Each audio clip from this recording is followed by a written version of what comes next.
Hey everybody, hey chat. This is Lilac from CU Robotics. You probably don't know me because I just was not able to show up at competition this year. Jack was gonna present if things went on schedule, but I'm here now, I guess. And I don't know, a bit about me is about to be my senior year at CU. Um, and this is the 42 feeder project that I was given, let's see, in my freshman year.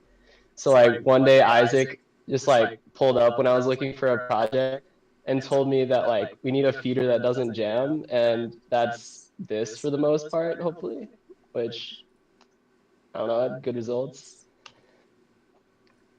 So yeah, I'm just putting this out here as a design guide so that hopefully we can get more heroes shooting. That'd be pretty cool.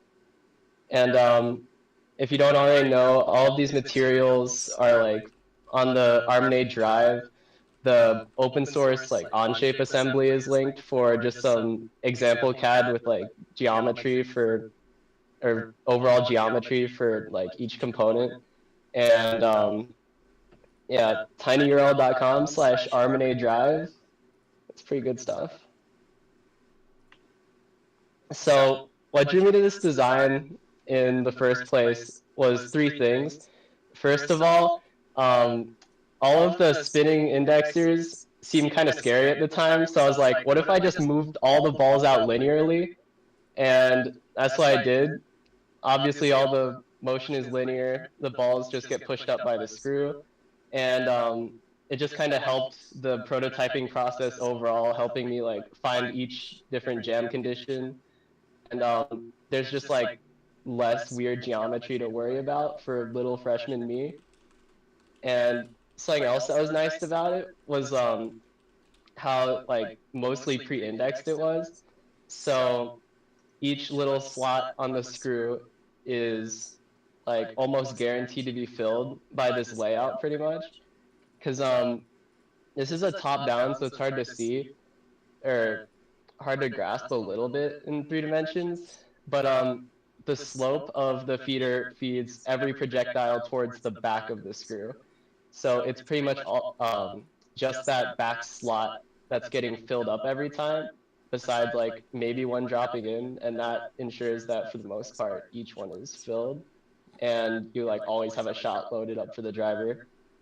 And something that was also just a nice feature that I wasn't thinking too much at the time, but is on everyone's minds ever since the fateful zip tie of 2024 is that foreign debris is pretty much not or foreign debris is pretty likely to fall out of the hopper because that red area in the back is actually just empty space. Anything that falls through there, like a 17 or zip ties and random bolts, will just fall out of the turret. So that's just a nice preventative measure. And yeah, before I get into different jam conditions for troubleshooting your own screw design and just ones I personally found over development and use of it, I'm just gonna show a little demo so you get this visualized.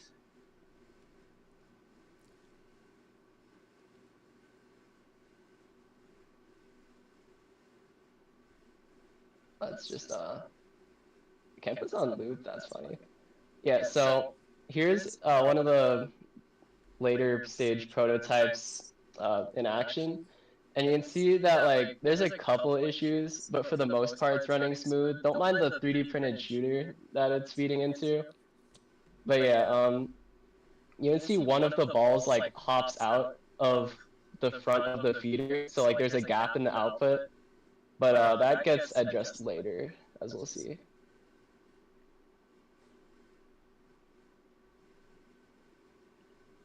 So let's just get into kind of troubleshooting troubleshooting the design as you test your prototypes. Where first of all is just a pretty direct jam condition where the ball is just pushed from the screw into some other part of the geometry of the feeder. And you can see here highlighted in red are the pinch points essentially for where the ball is like getting caught and making it so you can't shoot. And we can address this pretty easily where we simply just like cut off the end of the screw, and doing a little math, we can figure out how much of the end length of the screw needs to cut out. So basically the front ball of the feeder like never actually gets contacted with the screw. It's just the next ball that pushes it out.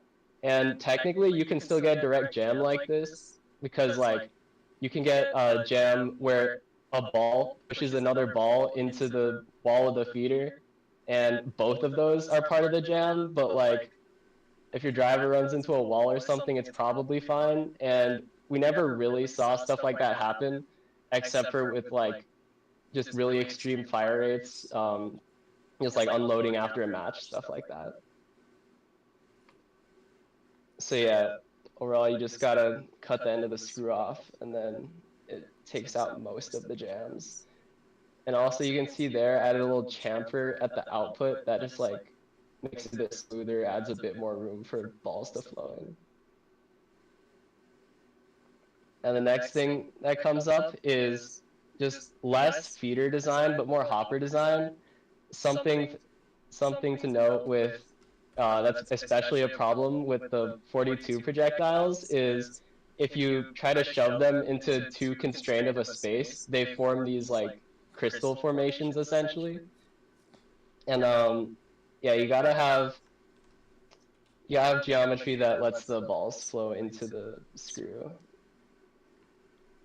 And basically you need the footprint for like just from a two-dimensional perspective, assuming like the height isn't an issue, you need a footprint that allows like this hexagon essentially of balls to fall through. So then they'll all just like rotate about that center point, and like they'll be able to slide past each other for the most part.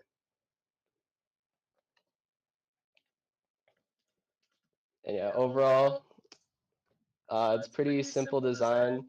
Some other things to note are, like I said earlier, you need the slope of the feeder to feed balls to the back of the screw, so that every single slot is loaded for the most part, and like it just makes feeding a lot more consistent. And even if you like have a full hopper, so there's projectiles like covering the whole top side of it, they mostly just like ride over the ones in the screw, so it's fine. And also, from the test prototype video, you saw the one that pops out over, excuse me, one that pops out like near the output of the feeder. You can add this little cover that just essentially like keeps the last projectile there, and it does make it slightly more likely to jam like directly against this cover. But from what I've seen, it just like does not, or in theory, it creates a new jam condition, but like I haven't really seen it happen. And yeah, it just keeps the feeding a lot more consistent. So, hitting the end of the hitting the end of the presentation, we have a new type of feeder in the ecosystem now. No more spindexers. The age of spindexers is long overdue. So now we have screw feeders. I want to see more of them next year. That'd be pretty cool. You don't have to though. And also, yeah, let's see. Something I haven't noted so far is that this hasn't really been tested for like a bottom fed system or anything with really a longer ball path. I can show it in a little bit if people are interested, but like CU's ball path is like 4 inches long at max maybe, and like it has a pretty sharp curve in it, but like it's pretty low resistance because of just how short it is. So like you would need to do some testing to see if it actually has enough power to drive a ball through a longer ball path, especially since the design that we're using right now just runs off an M2006. So yeah, it might not have enough power with just that little motor. And also, let's see. I'm just gonna take questions now if we have any. If we don't, I can just go over some of like the extra slides. If people are interested.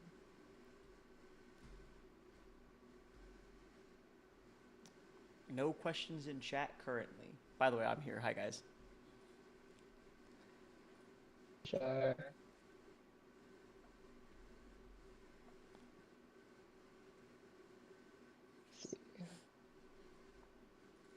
Oh. I'll wait like a disappointed professor. I'll just make it really quiet and awkward until someone says something in the chat. And I'll be like, well, any questions? Michael? I think he's in there. Well, until someone has questions, you can go look at some extra stuff.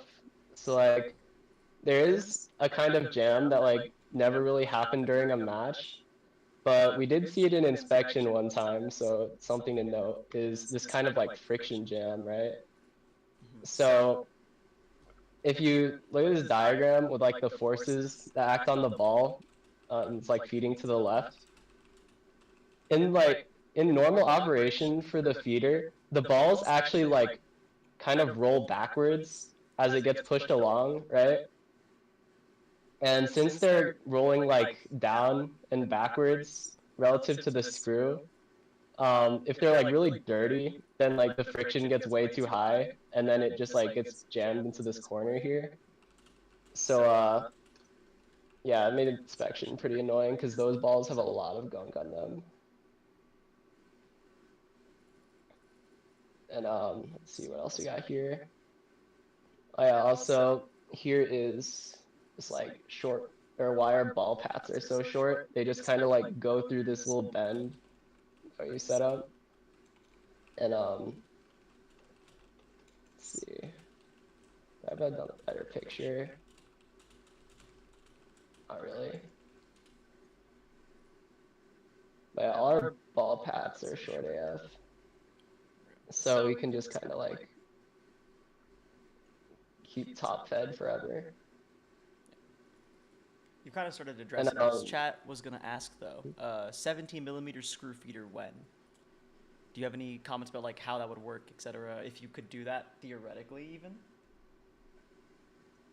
Definitely could work. And I remember there was this like Billy video from like a couple of years ago of one working fine. And that one actually used 2 screws. Yeah, I don't know, it'd probably work.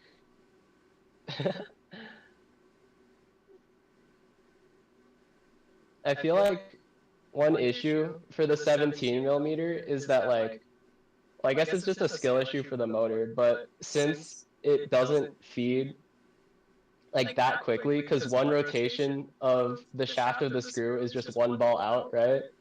Whereas with a spin dexter, one rotation is like 6 balls out. So you need to spin the motor or like just a lot faster, have more gearing or something just to consider.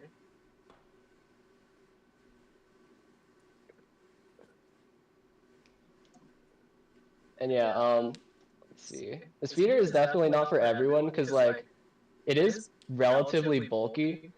So like y'all see the hero, it has this like giant megamind brain behind its turret, right? So something that could be possible for testing is screws that are like 2 balls long, right? So let's just get a picture of the feeder. So if you look here, it fits like 3 balls slotted into it, kind of. And in theory, you could just like shorten the whole thing with just the 1 ball pushing the one at the output. But that's just not tested, so I like don't have anything on that. I have a question. Did you simulate Yep. any of this before you actually put it into production, or how did you prototype and test this throughout the time that you were making it? A lot of broken 3D prints.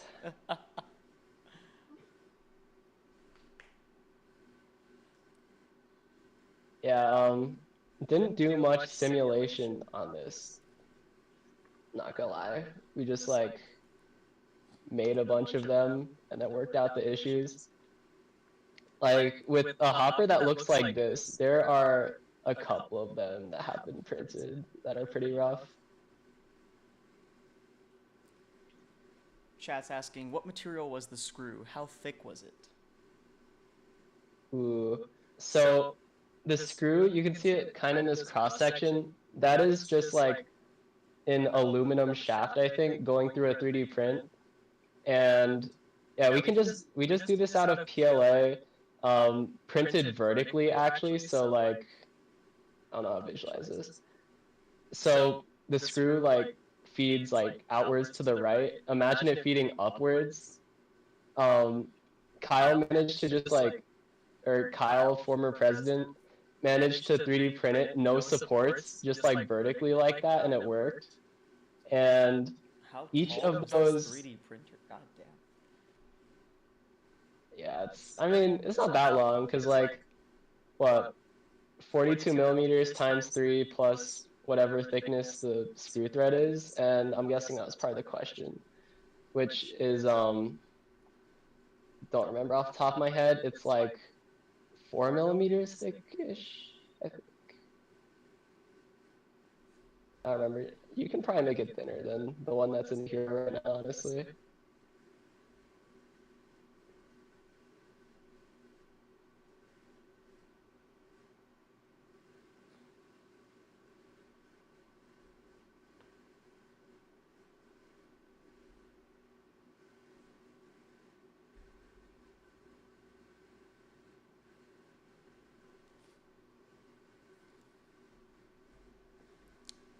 No issues with deflection / cracking though. 42 mm's are heavy. This chat is asking.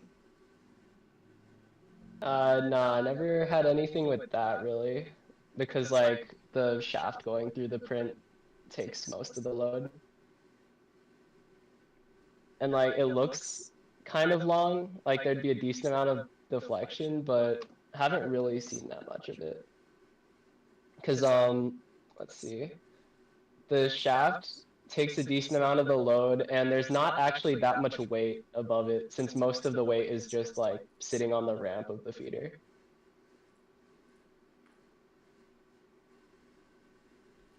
Like at the area where the shaft is on the current hero, it would only like ever have maybe 3 or 4 balls max above it. Real. Okay, I have one more question, and then we'll probably wrap it up here because we're hitting that 20-minute mark. My question is, so if you're mentioning you're a senior now, this is your last year going into the team, and this was your first project you did with the team. If you could go back with the knowledge you have now, after going through Robomaster 2 years now, and kind of just getting to iterate this over and over again, how would you have changed your design process going in? Would you have changed it? Would you have done the exact same thing in the ways that you iterated and prototype? What would you do differently if you could? I would break it down into like more, just a more modular prototype setup. Because like when I was making this, there would just be these giant like 20-hour prints that were basically the whole hopper, and like those took forever. And let's see, I told you there's a bunch of these lying around, right? Those are all just one part for the most part, and yeah, I would definitely make it a lot more modular. Cool. That sounds awesome. All right, chat, I'm giving you one more minute to ask any questions, and then we're going to let Lilac go and get on with the rest of his day.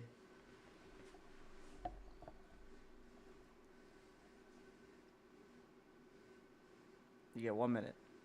The timer started. Should I count it down? Would that make it funnier, or would that make it worse? Oh, here we go. Any design considerations for serviceability? Serviceability. Ooh, let's go back to cross section. I'm glad you knew what that meant, because I didn't know what that meant, and I was like, well. I mean, I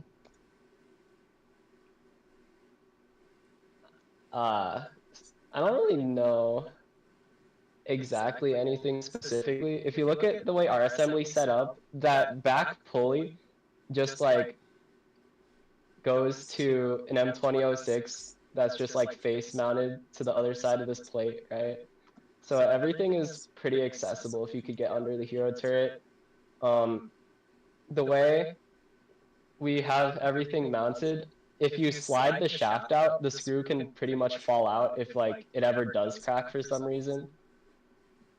So like you take the pulley off and then you can just like unscrew the unscrew the screw for the little like go build a mount that goes on the shaft on the back of the screw, and then the shaft can just come out for the most part. And I think there might be something else at the front, I don't remember. But yeah, if you just make it so you can take the shaft out like relatively easily, then everything can come apart.